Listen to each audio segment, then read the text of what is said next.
오늘 완전한 길이라는 제목으로 함께 이 말씀을 함께 살펴보도록 하겠습니다. 이 시편 101편은 표제 여러분도 보시다시피 다윗의 시로 성경책에 기록이 되어 있죠. 다윗의 시로 알려져 있습니다. 이것은 다름 아닌 다윗 왕의 즉위식, 그렇죠? 왕의 어떤 취임식 같은 자리, 혹은 왕이 된 지 얼마 지나지 않아서 하나님 앞에 하나님 제가 이렇게 나라를 다스리길 원합니다 라고 그 맹세하는, 선포하는 그러한 고백이에요. 이것은 맹세이고 다윗의 결심의 내용입니다. 가장 먼저 다윗은 1절에 보면 내가 인자와 정의를 노래하겠나이다, 여호와여 내가 주께 찬양하리이다 라고 이 말씀에 운을 떼고 있습니다. 지금 가장 하나님의 대표적인 속성 두 가지를 끌어오고 있어요. 뭐죠? 인자와 정의래요. 사랑과 공의입니다. 이것은 하나님의 성품과 속성을 찬양하는 것일 뿐만이 아니라 이런 뜻입니다. 비록 내가 인간 왕이지만 하나님을, 참된 왕이시죠? 참된 왕이신 하나님을 대리하는 왕입니다. 저는 이 왕자리에 섰지만 하나님의 대리자일 뿐이에요. 그래서 저는 하나님의 대리자로서 하나님의 인자와 정의로 이 나라를 다스리길 원합니다 라는 뜻이에요. 나의 이 통치가 하나님을 나타내길 원합니다. 하나님을 드러내기를 원합니다 라는 뜻입니다. 찬양한다는 것은 다른 말로 말하자면 그것을 자랑한다는 뜻이에요. 그렇죠? 다윗은 자신을 통해서 진정한 왕이신 하나님을 자랑하고 싶다는 거예요.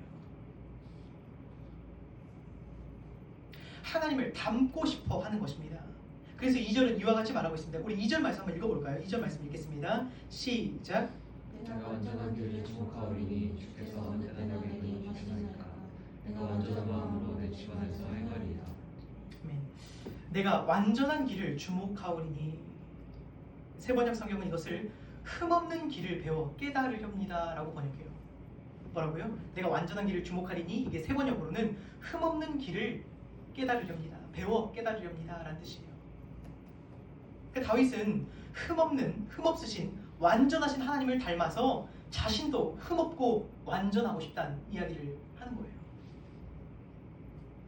예수님은 말씀하셨죠. 그러므로 하늘에 계신 너희 아버지께서 완전하신 것 같이 너희도 완전하여.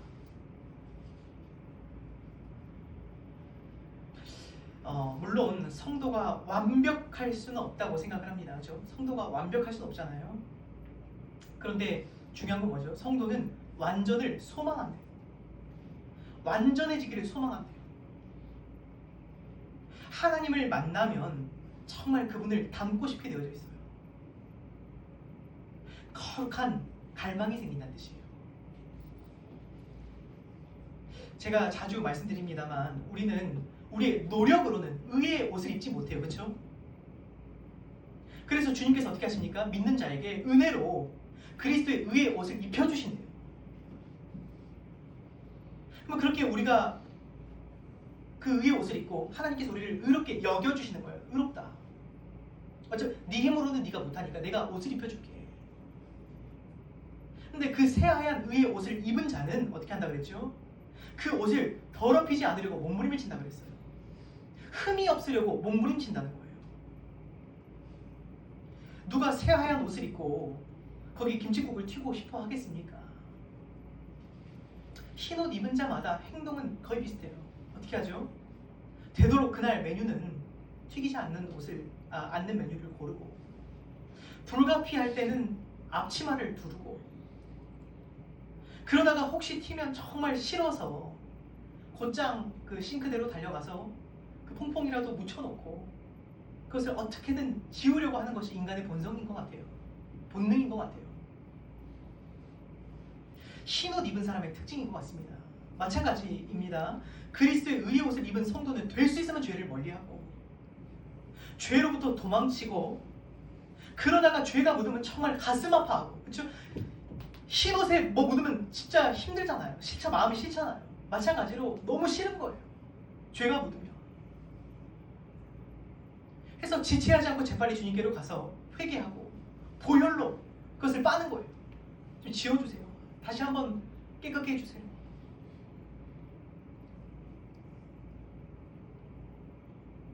그러면 다시 주님께서 눈보다 더 흰 옷을 다시 입혀주시고, 오늘 우리가 그러려고 오늘 또 이 자리에 온 거 아닙니까? 또 세상을 살다가 더러운 국물이 튀었어요. 저 오늘 다시 한번 주님 새 옷 입기 원합니다. 주님 보혈로 깨끗하게 해주세요. 흠이 없고 싶어서. 드리고 싶은 말씀은 이것입니다. 흠이 없기를 원하는 마음은 성도의 마땅한 갈망이어야 된다는 거예요. 마땅히 성도가 갈망해야 되는 건 뭐죠? 흠이 없고 싶다. 내가 완전한 길을 주목하오니. 특별히 여기서 완전함에 사용된 히브리어 타밈이라는 단어는 어떤 의미냐? 대개 윤리적으로 흠이 없는 완전함을 가리킨대요. 윤리적으로 도덕적으로 흠이 없는 모습. 우리가 자주 간과하는 게 있어요. 뭐냐면 주님 만난 사람의 두드러지는 특징이 뭐냐? 주님 만난 사람 혹은 주님이 역사하셨다, 부흥이 일어났다 라고 하는 곳의 특징, 아니면 주님을 진짜로 만나게 된 사람의 특징이 뭐냐? 도덕성의 회복이래요. 도덕성이 회복되기 시작합니다.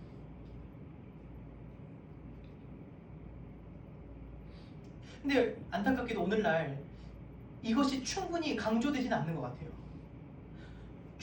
우리가 생각하는 주님 만나는 것은 막 쓰러지고 막 열광적으로 뛰고 찬양하고 어떤 그 종교적인 열심이 일어날 거라고 우선적으로 생각을 하는데, 그보다 더 주님을 만난 증거가, 두드러지는 증거가 무엇이냐? 내 삶의 도덕성이 회복된대요.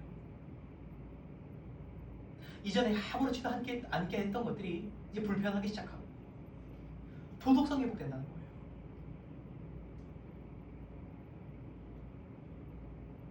그 메시지 성경이라는 그 성경을 쓰신 유진 피터슨이라는 유명한 목사님이 있습니다. 들어보셨죠? 들어보신 분들도 있을 거예요. 근데 그 목사님이 진짜 기가 막힌 말씀을 하셨어요. 공감이 되는. 어떤 말씀을 하셨냐? 우리는 너무 영적이어서 정작 인간이 되는 법을 잊어버렸다. 교회가 너무 영적인 나머지 인간이 된 법을 잊어버렸대요. 종교적인 열심을 추구하고 열성을 추구하고 막 뜨거움을 추종하는데 정작 인간 되는 법을 까먹었다는 거예요. 근데 주님 만난 사람 특징이 뭐라고요? 인간 되는 거예요. 저는 이 말씀이 오늘날 정말 교회가 귀담아 들어야 하는 말씀이 아닌가 생각이 듭니다. 어떤 집회에 몇 명이 모이고 어떤 극성의 모습이 아니라 지금 그러는 사이에 어떻게 됐습니까? 삶 속에서 도덕성 무너지고 인간됨을 상실해버렸어요. 성도에게서 주님 닮은 성품이 보이지 않기 시작했다는 거예요.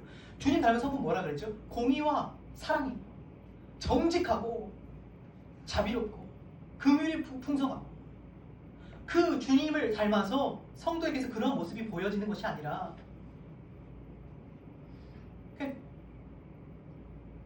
눈살이 찌푸러져요. 다 그렇다는 게 아닙니다. 많은 경우 그런 경우가 많다는 거예요. 똑같이 이기적이고 똑같이 손해보지 않으려고 하고 똑같이 부정직하고, 그러한 가운데 교회는 이 도덕성에 대해서 언급조차 하지 않는다는 거예요. 도덕성을 회복하십시오 라고 말하는 이야기들이 이제 드물어졌다는 거예요. 교회에서. 여러분, 도덕성을 의지하는 것은 문제입니다. 우리는 도덕성으로 그 나라에 들어갈 수가 없어요. 하지만 반대로 도덕성을 의지하는 것도 문제지만 도덕을 전혀 언급하지 않는 것도 문제예요. 조금만 도덕성을 강조하면 율법주의라고 지적합니다. 그러나 아셔야 될 것은 복음은 도덕주의, 율법주의도 아니에요. 하지만 복음은 도덕 폐기론자들도 아니에요. 도덕을 그럼 폐기하자? 그것도 아니에요. 분명히 말씀드리겠습니다. 지금 저는 도덕성으로 우리가 구원받을 수 있다는 말씀을 드린 것이 아닙니다. 그러나 구원받은 성도라면 도덕성의 회복은 반드시 맺혀지는 열매라는 거예요. 주님 만나면 도덕성 회복된대요.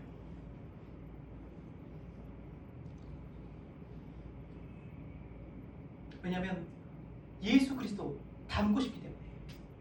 그렇죠? 흉내라도 내고 싶은 분이 예수 그리스도라면 어떻게 성도의 도덕성이 회복되지 않겠습니까?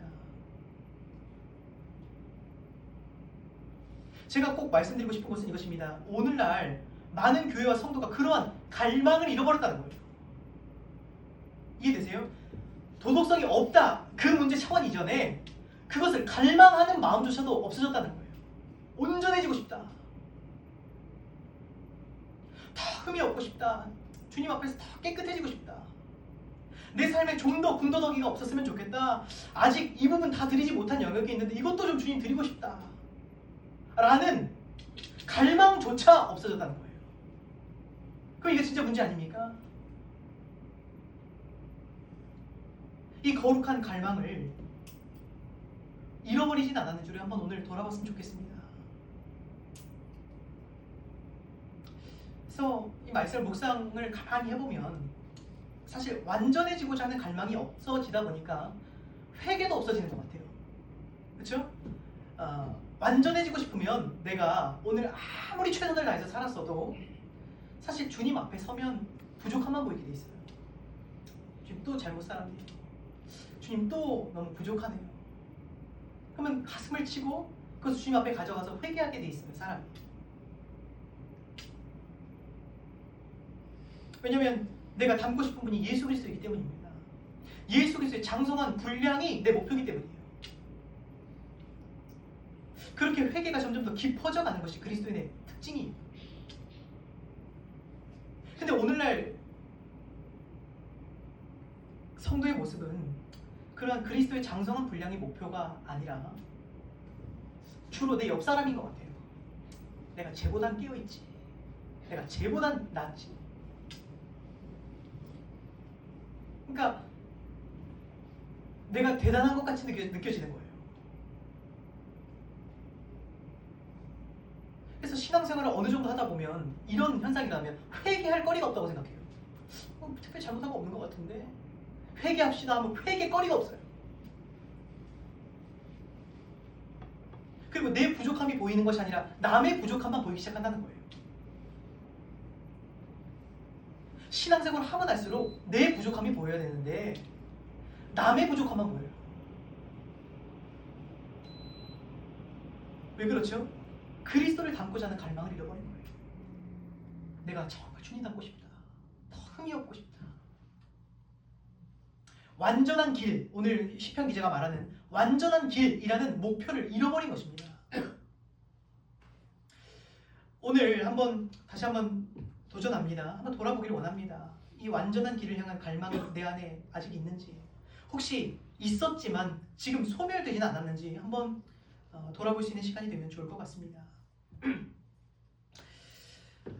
그리고 이어서 다윗은 이렇게 말합니다. 주께서 어느 때나 내게 임하시겠나이까. 주께서 어느 때나 나에게 임하시겠나이까. 지금 다윗은 주님의 임재를 갈망하고 있습니다.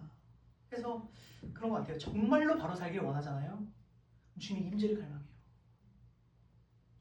왜냐하면 진짜 똑바로 살아보고자 하는 사람은 모두가 깨닫게 됩니다. 절대 내 힘과 의지로 안 된다는 거예요.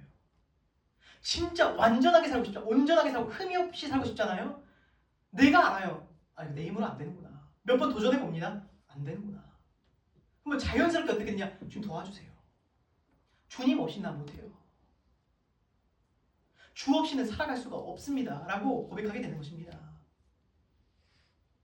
역으로 말하면 내가 내 마음에 이런 고백이 있다고 치면 내가 여기까지 똑바로 살아봤어요 라고 말한다는 것은 진짜로 살아보려고 안 했다는 뜻이에요. 자기 나름대로 잘 살아본 거예요. 근데 진짜 온전하게 살아보려고 하면 주님 앞에서 진짜 주님 닮고 싶어서 몸부림을 치잖아요. 그런 말이 안 나와요. 주님 없이는 못해요.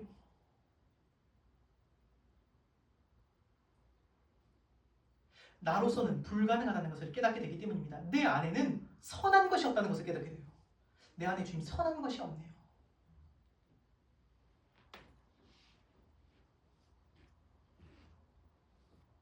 그래서 주님을 찾는 것입니다. 여러분, 너무나 당연한 이야기예요. 주님을 가까이 해야 그분을 닮습니다. 우리는 가까운 것을 닮아요. 그렇죠? 누구와 가까이 지내냐? 가까운 친구의 말투도 닮고 자주 교제하는 그 교제권 안에서 닮아가는 거예요, 사람이. 그러면 내가 정말로 하나님을 가까이 하잖아요? 그러면 그 주님의 성품이 나한테 묻는 거예요. 그리스도의 향기가 나한테 배는 거예요. 나는 포도나무요, 너희는 가지니 너희가 나를 떠나서는 아무것도 할 수 없대요. 그래서 완전한 길을 갈망하는 자는 자연스럽게 하나님께로 인도가 돼요. 주님이 필요해요. 주님이 없이는 난 못 삽니다. 그럼 반대로 이야기하자면 우리가 오늘 하루를 살아가는데 하나님의 임재를 그토록 간절히 바라지 않는 이유가 무엇이냐? 어쩌면 정말 똑바로 살고자 하는 의지조차도 없는 거예요. 오늘 정말 바로 살고자 하는 의지도 없는 거예요. 그러니까 주님이 필요하다고 생각을 못하는 거예요. 적당히 살려고 하니까 주님 필요가 없는 거예요.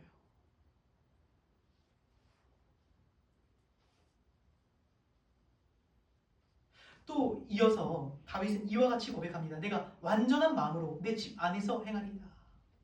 이것이 오늘 다윗의 결심입니다. 내가 완전한 마음으로 내 집 안에서 행하리라. 이것도 참 흥미로워요.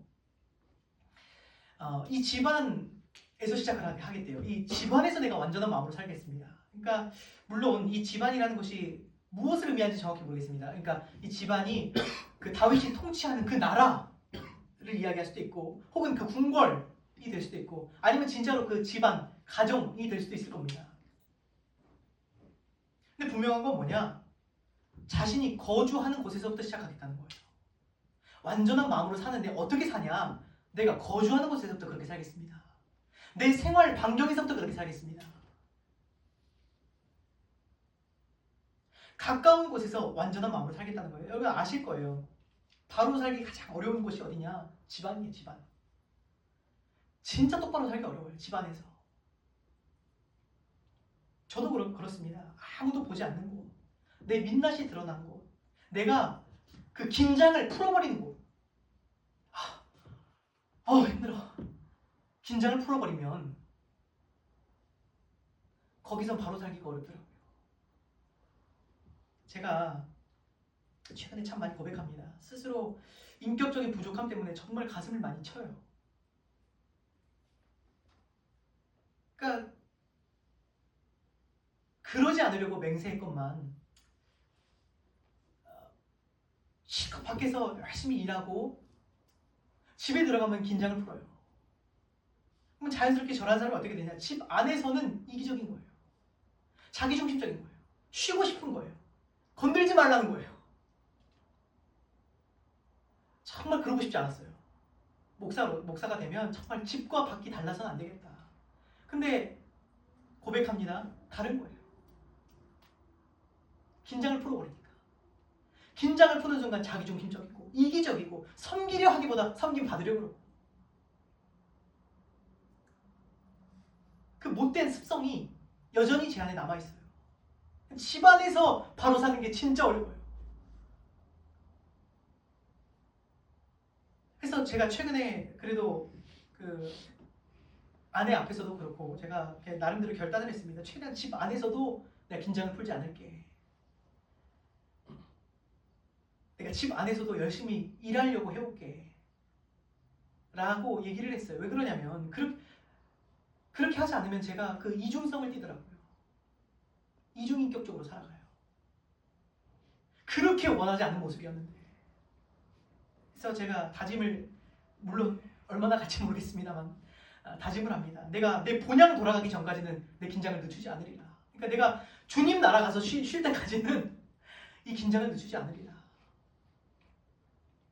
그게 제 최근의 결심이에요. 이거 제가 너무 가슴이 아프거든요. 그렇게 못 사는 제가 너무 싫어요, 그냥.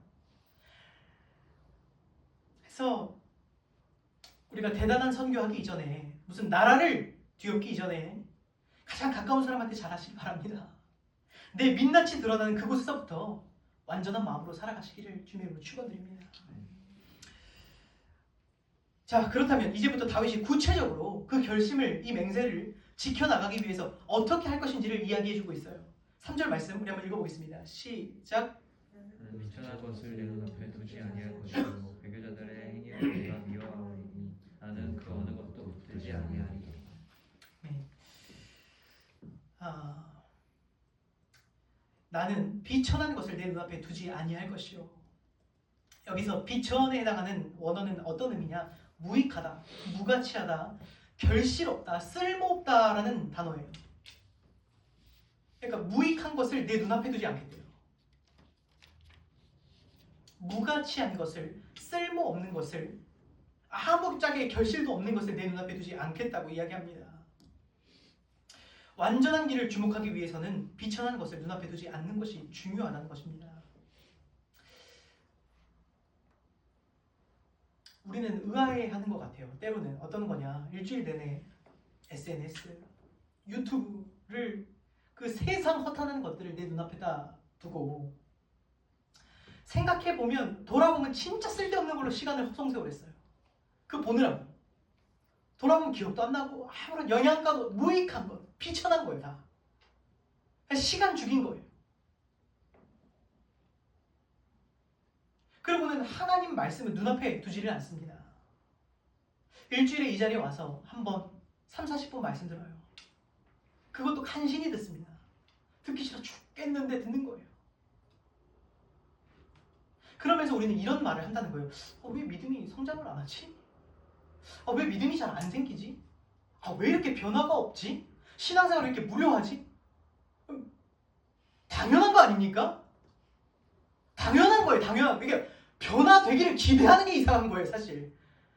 계속 눈앞에다가 그거 봐놓고 3, 40분 말씀 듣고 변화되기를 원한다는 것이 이상한 거예요. 그거는 비양심적인 거예요.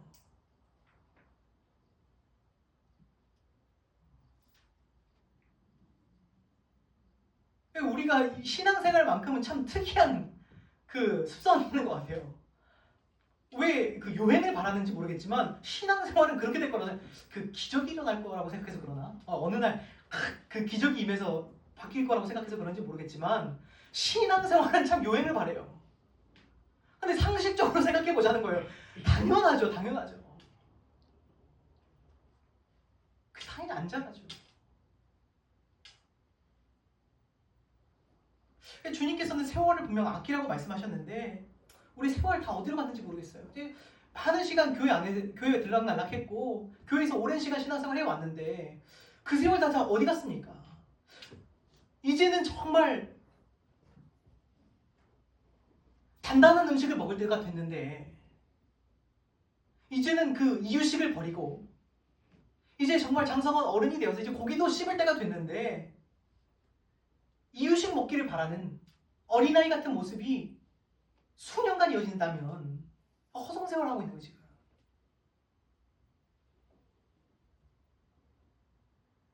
몇 년째 왜 신앙생활이 안 자라지?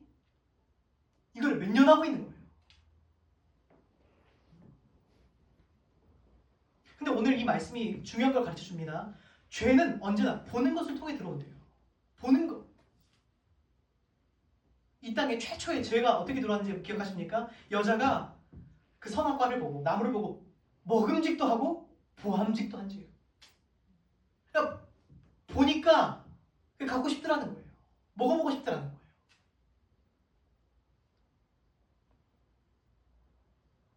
훗날 이 아이러니하게도 이 다윗이 큰 죄를 범하잖아요. 그 기록도 마찬가지입니다. 한 여인이 목욕을 하는데 심히 아름다워 보이는지라. 아름다워 보였대요. 무엇을 보느냐? 눈앞에다 뭘 자꾸 두느냐? 유혹거리거든요.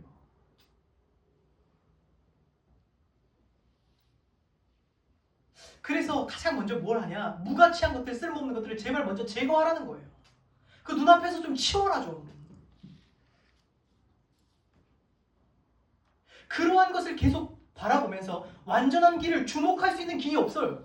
그렇죠? 완전한 길을 주목해야 되는데 그것을 보는 한 완전한 길을 주목할 수가 없는 거예요. 두 가지를 볼 수가 없어요.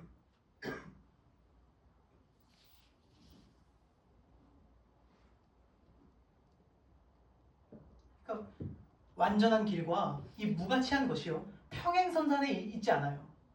그래서 내 시야에 두 개를 한 번에 놓을 수가 없대요.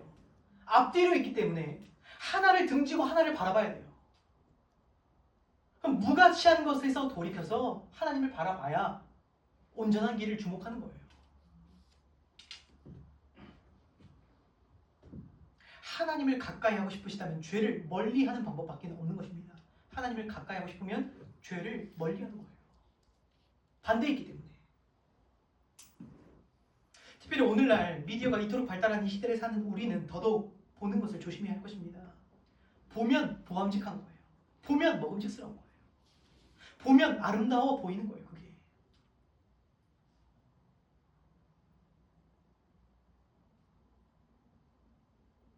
그래서 우리가 참 세상에 더 많이 전도되는 것 같아요. 그렇죠? 우리가 세상을 전도해야 되는데 우리가 전도돼요. 왜냐하면 서로가 지금 세상과 우리는 메시지 전쟁이거든요. 우리도 그들을 전도하려고 그러고 세상도 우리를 전도하려고 합니다. 이게 맞아. 아니야, 이 길이 맞아. 그럼 우리는 일주일 동안 전도돼서 오는 거예요.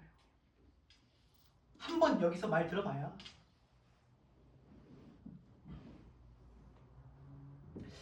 우리가 생각해보면 그렇습니다. 하다못해 대학 입시를 앞두고도 혹은 취업을 앞두고도 가장 먼저 그 공부할 환경을 만들지 않나 싶어요. 진짜 중요한 시험을 앞두고 나 핸드폰 안 해.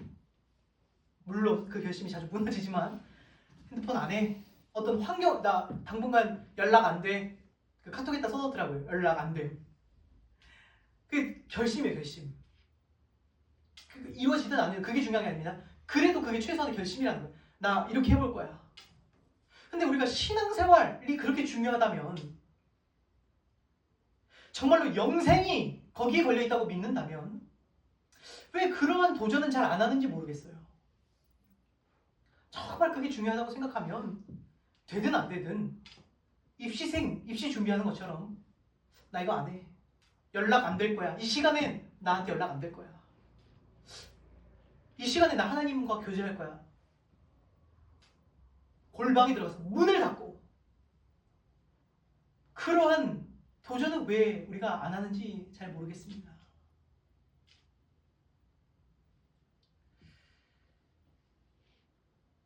그래서 오늘 다시 한번 그런 환경을 만들어 볼 생각이라도 우리 안에서 좀 시작되면 어떨까 그런 생각을 하게 됩니다. 그래서 저도 그 과거를 다시 한번 생각하게 되죠. 저는 막 과거에 부끄럽습니다. 요즘에 좀 그런 몸부림이 없었어요. 그러니까 예전에는 막 폴더폰 사고 SNS 안 할 거예요. 막 핸드폰 안 한다고 2G폰 사가지고 들고 다니고. 그러니까 그게 되든 안 되든 제 안에 몸부림이 있었어요. 안 볼란다. 이 시간에 안 할란다. 근데 지금은 많이 저도 타협한 것 같아요. 그래서 우리가 여러분의 나무라는 게 아니라 우리 함께 도전하자는 거예요. 우리 다시 한번 그 시간을 지켜보고 그 시간은 내가 하나님과 함께 하리라. 문 닫아보고 뭔가 그 결심이라도 우리가 다시 한번 시작하시는 은혜가 있기를 간절히 소망합니다. 자, 또 다윗은 이렇게 말합니다. 배교자들의 행위를 내가 미워하오니 모든 불의와 죄를 미워하겠다는 거예요. 배교자의 행위를 미워한대요. 뭐죠? 불의와 죄를 미워하겠다는 뜻입니다. 한 번 더 짚고 넘어가겠습니다. 성도는 죄가 없는 완벽한 사람이 아니라 죄를 미워하는 사람입니다. 아시죠? 죄가 없는 사람은 아니에요. 성도도 죄에 넘어집니다. 그러나 죄를 미워하는 사람이에요. 죄로 가슴 아파할 줄 아는 사람이에요. 그죠? 흰 옷이 아까 말씀드린 흰 옷이 국물이 튄 것처럼 그래서 혐오하고 죄 묻었어 짜증나 빨리 씻어야겠다. 그것을 적어도 혐오할 줄 아는 사람들. 이것이 구원받은 자의 특징이라는 사실을 여러분 잊지 마시기 바랍니다. 그래서 점점 깨끗해지는 거예요. 그것을 싫어하다 보니까 점점 내가 정결해지는 거예요.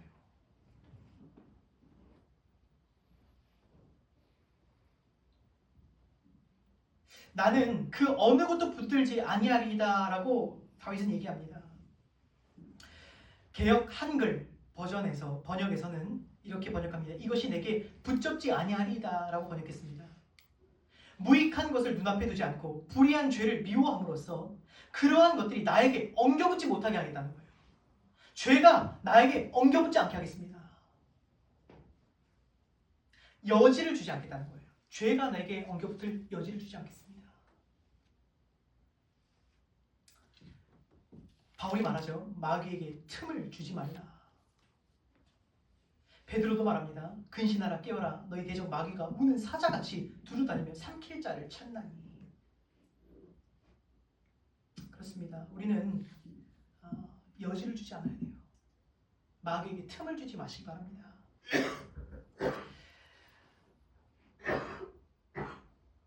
죄를 전염병 피하듯이 피하셔야 되는 거예요. 그렇죠?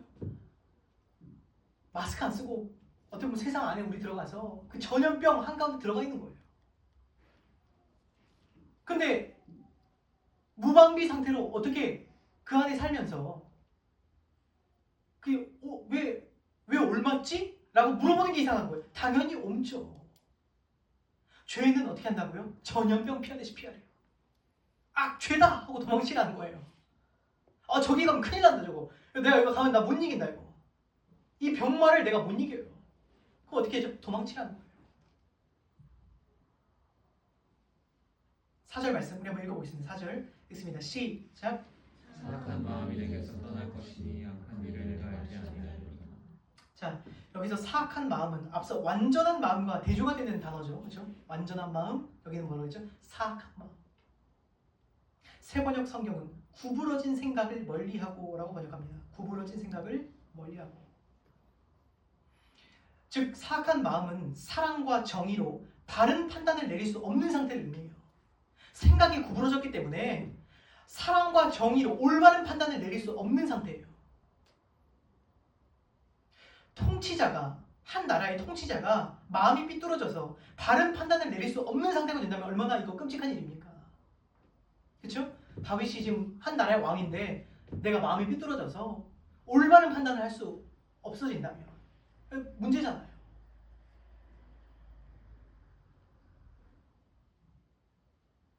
당시 왕은 재판을 했어요. 오늘날 왕은 모르겠습니다. 근데 당시 왕은 재판관이기도 해요. 한 나라를 통치하면서 재판도 하는 거예요. 근데 마음이 삐뚤어져 있습니다. 큰일 나는 거예요. 나라가 산으로 가는 거예요.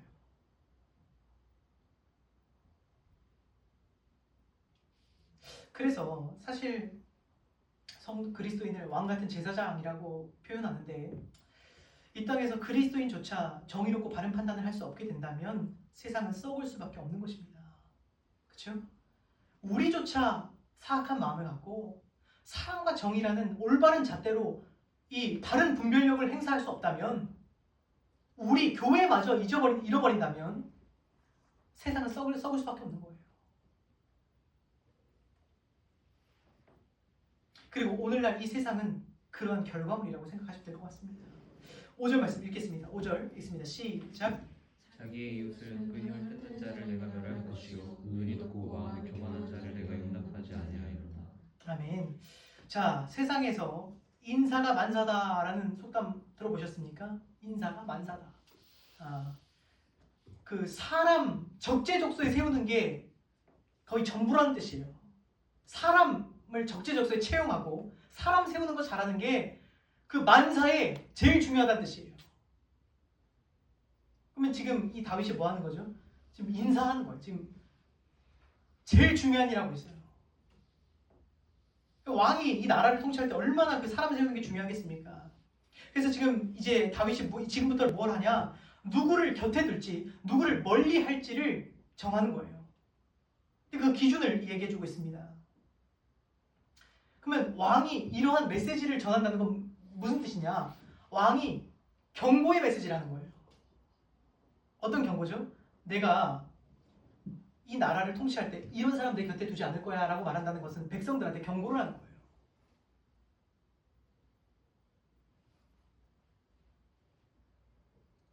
그럼 오늘 여기서 내 앞에서 이웃을 은근히 헐뜯지 말라는 경고예요.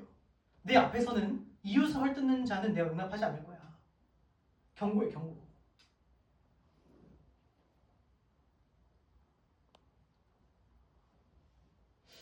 왜 그런가 생각을 해보면 성경은 사탄을 참수하는 자라고 말하지 않습니까? 이간질하고 중상모략하고 그 가운데서 은근히 헐뜯는 자예요. 왜냐하면 주님은 하나님과 우리의 관계, 사람과 사람과의 관계를 회복시키러 오셨어요. 그러면 사탄이 뭐 하겠습니까? 관계를 계속 깨는 거예요. 악마의 일이래요, 그거는. 그래서 그 중간에서 중상모략하는 자, 계속 은근히 이웃을, 형제를 헐뜯는 자 용납하지 않게 돼요.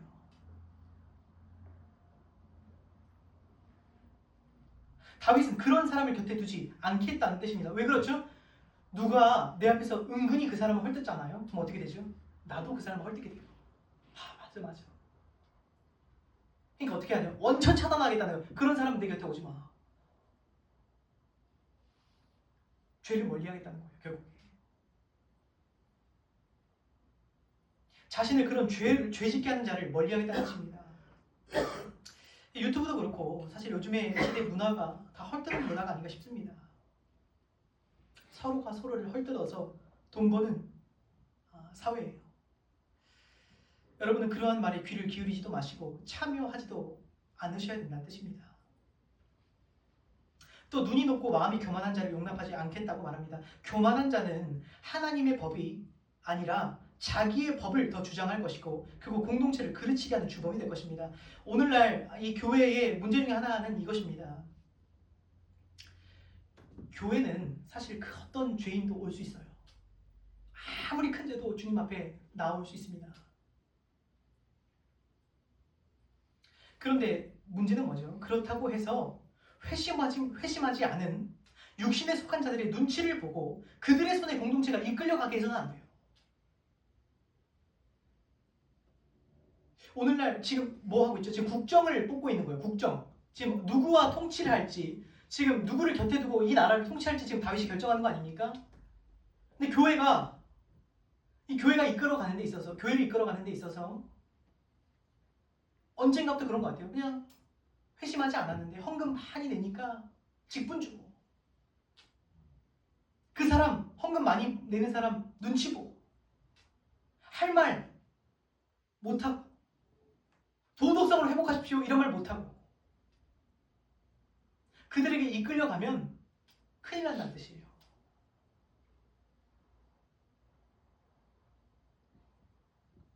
세상에서도 인사가 만사라고 한다면 하나님의 영광을 드러내야 하는 이 교회는 얼마나 그 인사가 중요하겠습니까? 교회도 진짜 사람 세우는 게 중요해요. 누구를 세울 것인가? 이것을 교회도 다시 한번 고민해 볼 필요가 있습니다. 자, 6절 한번 읽어보겠습니다. 6절 읽겠습니다. 시작. 땅의 손을 자를 살펴 나와 함께 살게 하리니 완전한 자의 이런 자가 나를 따르리로다. 자, 다윗은 충성된 자, 신뢰할 만한 자를 살펴 자신과 함께 살게 하겠다고 합니다. 또 자신과 같이 완전한 길을 가고자 하는 자와 함께 하겠다고 합니다. 그죠? 완전한 길을 가고자 하는 자를 자기 곁에 두겠대요. 우리는 정말 누구를 가까이 해야 할지 결정해야 돼요. 가장 먼저 하나님을 가까이 하고 그 다음에는 어떠한 사람을 가까이 할지도 결정해야 돼요. 이것이 완전한 길을 걸어가고자 하는 데 있어서 너무너무나 중요하기 때문이에요. 그래서 사도 바울은 애제자인 디모데, 사랑하는 디모데에게 이와 같이 당부했습니다. 읽어드리겠습니다. 또한 너는 청년의 정욕을 피하고 주를 깨끗한 마음으로 부르는 자들과 함께 의와 믿음과 사랑과 화평을 따르라. 너는 청년의 정욕을 피하고 주를 깨끗한 마음으로 부르는 자들과 함께하라. 저는 이 말씀이 오늘 이 본문을 정확하게 요약해주는 요약문이 아닌가 싶어요. 그죠? 청년의 정욕을 피하고 눈앞에 죄를 두지 말고, 그렇죠? 오늘 이 말씀이죠. 청년의 정욕을 피하고 주를 깨끗한 마음으로 부르는 자들과 함께 의와 믿음과 사랑과 화평을 따르라. 그렇게 완전한 길을 따라가는 거예요. 이것은 완전한 사람과만 교제하는 것이 아닙니다. 완전한 길을 걷고자 하는 사람과 함께 어울리라는 거예요. 물론 우리는 세상에 나아가서 세상을 섬겨주고 세상도 사랑해줘야 돼요. 그런데 그렇다고 해서 세상과 어울릴 수도 없는 거예요. 세상과 죽이 맞아서는 안 된다는 거예요. 어떻게 세상과 우리가 죽이 맞을 수가 있습니까? 야, 마음이 막 맞아. 아니에요. 섬겨줘야죠. 하지만 마음이 맞을 수 없는 거 아닙니까? 불가능한 거 아니에요? 어떻게 세상과 죽이 맞아요? 전혀 다른 토대를 두고 살아가는데 죽이 맞을 수는 없어요. 세상과 벗삼을 수는 없다는 거예요. 그래서 여러분 성도의 교제가 그렇게 중요한 거예요. 우리가 뭐 끝나고 밥 먹으면 저 밥은 안 먹고 가겠습니다. 성도의 교제가 중요한 거예요. 물론 그렇다고 뭐 밥이 의무라는 거 아닙니다. 뭐 바쁘시면 가셔도 됩니다. 근데 그게 그냥 그렇게 밥 먹는 것만은 아니라는 거예요. 함께 교제하고 지난주에 왜 우리가 굳이 소풍 갑니까? 물론 놀러 가지만 어울리는 게 중요한 거예요. 취미생활 잘 맞는 세상 친구가 더 재밌으십니까? 악한 내 정욕과 그 죽이 잘 맞는 사람이 더 좋으십니까? 그 정욕과 마음이 잘 맞으면 둘이 만나서 뭐하냐? 죄 짓는 거예요. 그러니까 나를 세상에 다름질하게 하는 친구 말고 이 사람을 만났는데 이 친구와 만나면 내가 더 세상으로 가요. 세상에 더 다름질하게 돼요. 그 친구들 말고 그래도 이 사람과 있으면 좀 불편해요. 왜냐면 잘못된 길로 가면 뭐라고 하니까 잔소리예요. 그래서 좀 불편하고 내 마음 같지가 않아도 그래도 나를 하나님 곁으로 인도해 줄 수 있고 잘못하면 좀 뭐라고 해줄 수 있는 사람을 곁에 두는 거 그게 지혜예요. 인생 망하지 않는 길이에요.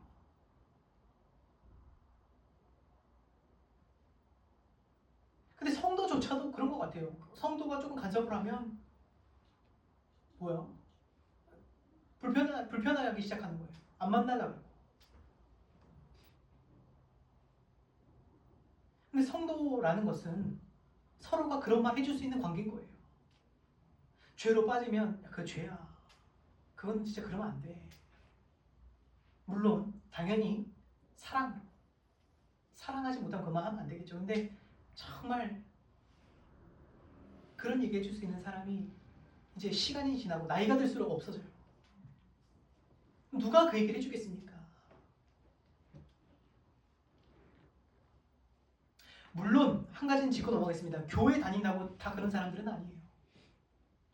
그럼에도 교회 안에는요 완전한 길로 가고자 몸부림치는 사람들이 있기 마련이에요.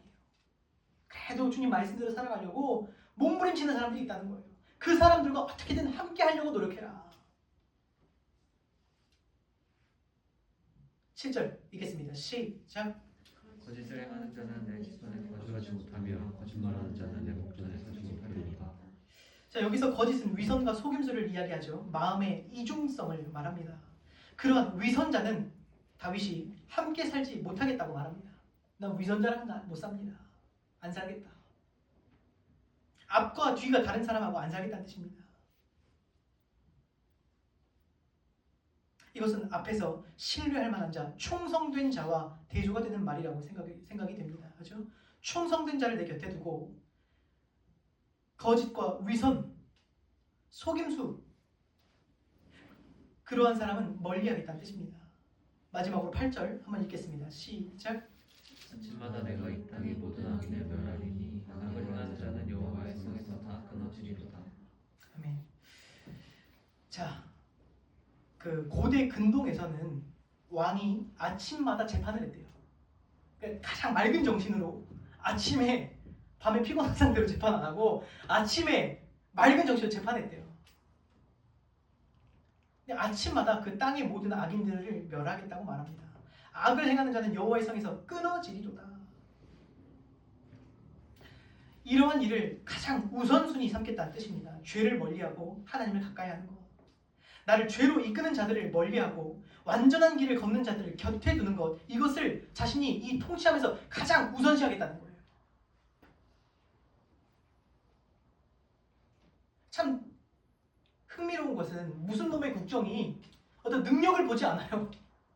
지금 처음부터 끝까지 뭐죠? 이런 사람 세우고 저런 사람 세우고 하는데 뭐 능력이 없어요. 거짓이 없고 깨끗한 사람, 완전한 길 걷고자 하는 사람, 그 사람 곁에 두겠대요. 이게 지혜예요.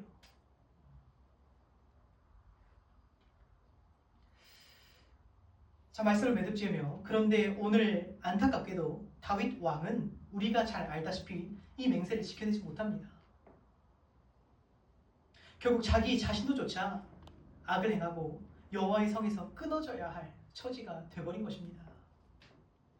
결국 이러한 맹세는 이 땅에 오신 참된 왕을 통해 이루어집니다. 예수님은 어떠셨습니까? 하나님을 닮은 정도가 아니라 히브리서 기자가 말합니다. 이는 하나님의 영광의 광채시요 그 본체의 형상이시라. 진짜 하나님을 닮은, 아니 하나님 그 자체가 오셨어요. 닮은 정도가 아니에요. 그분이시래요. 그냥 그분은 역사상 누구도 살아내지 못한 완전한 길을 살아내신 분이에요. 그분의 마음은 언제나 완전하셨습니다. 성경은 그분이 뭐라고 표현하냐? 그분은 죄를 알지도 못하셨대요. 죄와 아무런 관계가 없으시다는 거예요. 깨끗하신 분, 흠이 없으신 분. 그리고 어떻게 하셨습니까? 십자가에서 하나님의 인자와 정의를 온 세상 앞에서 공표하셨어요. 사랑과 공의, 그 성품 그대로 죽으셨어요. 죽기까지. 그리고 예수님은 하나님 나라를 이 땅에 가지고 들어오셨습니다. 그분은 진정한 왕이셨고 그를 믿는 자는 그분의 통치를 받는 백성이 된대요. 오늘 우리가 읽은 이 시편을 보면 앞서 말씀드렸듯이 특이한 것은 이 국정은 어떤 능력을 안 봐요. 야, 이 자리는 이렇게 유능한 사람을 세우고, 그게 아니에요. 그럼 저는 그렇게 생각합니다. 아마 처음부터 이 이야기는 하나님 나라의 이야기일 것이다. 하나님 나라, 그 왕국이에요. 주님은 그럼 무엇을 보십니까? 그분은 오늘도 교만한 자는 끊어내시고 위선자를 멀리하세요.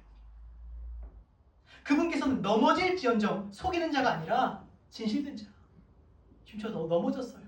차라리 그것을 인정하는 자, 신뢰할 만한 자, 또 자신을 따라 부족하나마 완전한 길을 걷고자 갈망하는 자들, 그러한 자들을 곁에 두시게 돼요. 그들과 함께 영원토록 하나님의 집에 살면서 하나님의 나라를 통치하고 다스리기를 원하신다는 거예요. 그죠? 마지막에 최종적으로 어떻게 하죠? 우리와 그 나라 다스리시겠다고 하셨어요. 그 왕국에서. 그래서 오늘도 주님께서는 자신의 백성들을 빚어가세요. 그분 닮게 하신다는 거예요.